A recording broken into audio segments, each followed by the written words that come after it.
No. Mm. I just enjoy doing it. Mm. But it's not necessarily for me. It's actually, that's a good question.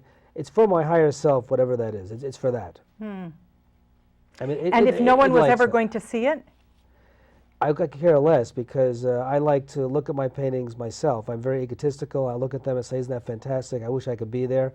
And I could care less if anyone else sees it, but people encourage me now to get them out there, and that's what I'm doing. Yeah.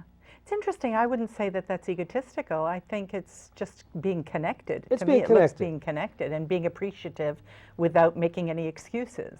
Exactly, that's what it is, and it's a form of meditation for me. I get relaxed when I do them, Mm-hmm. and I necessarily don't want to share these with people, but if they want to see them, fine. If they're going to pay me also, that's even better. Yeah. Do you have trouble parting with your paintings? If the price is right, no. And right now, the price is I'm trying to bring it to levels where I have no problem with that. Right. And also, another issue is I do view them like my children, you know. Sure. So if they go to a place where I have a written agreement that they're going to be looked after, I can have visitation rights, photographers can photograph them, then I'm fine. But I wouldn't sell them, I don't care for how much money, to anybody. They can offer me $10 million. I will not sell the paint to anyone. If they say it's mine, that's the end of the story. I just wouldn't do that. Right. Yeah.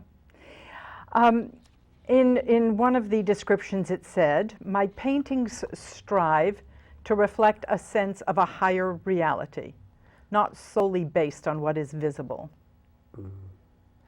Yeah, they like, for example, these night paintings or the microwaves. These are things that one is not going to see here.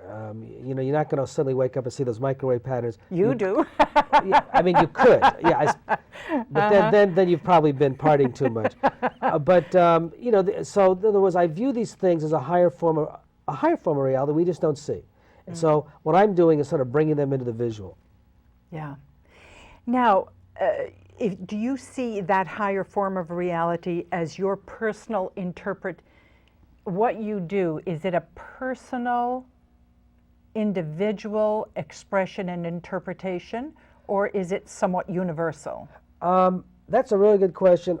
I really feel that although I'm personally doing these things, I'm really, really striving to make them universal so that they're independent of me. And I've had this reaction. People will look at my paintings, especially the night paintings of these microwaves, and they'll say, I've seen this before.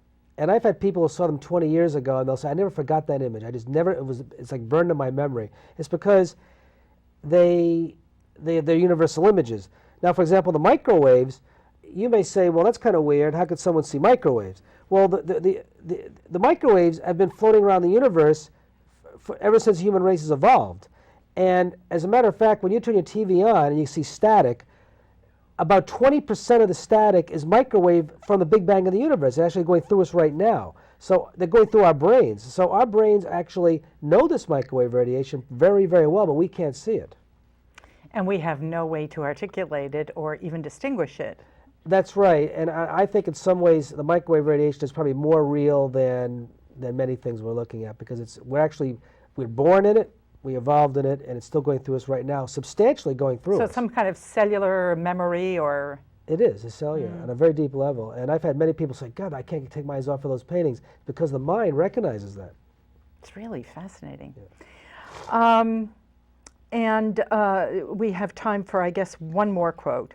Okay. My artistic expression stems from personal experiences, relating the nature of reality within the vast, mysterious space. I've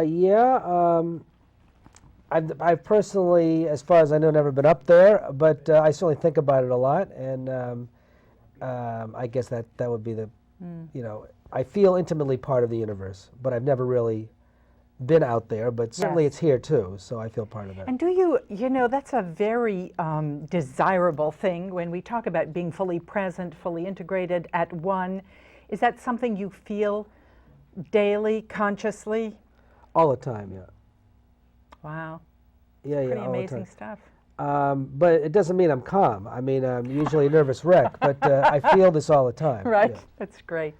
Ed, thank you so much. You're going to have to come back another time and we could talk about the mathematics and the great. Fly Me to the Moon, but it's been a real pleasure. Thank you. It's been a real honor for me too. It's a great program. Thanks. Thank you. I'm Natasha. Thank you for joining us.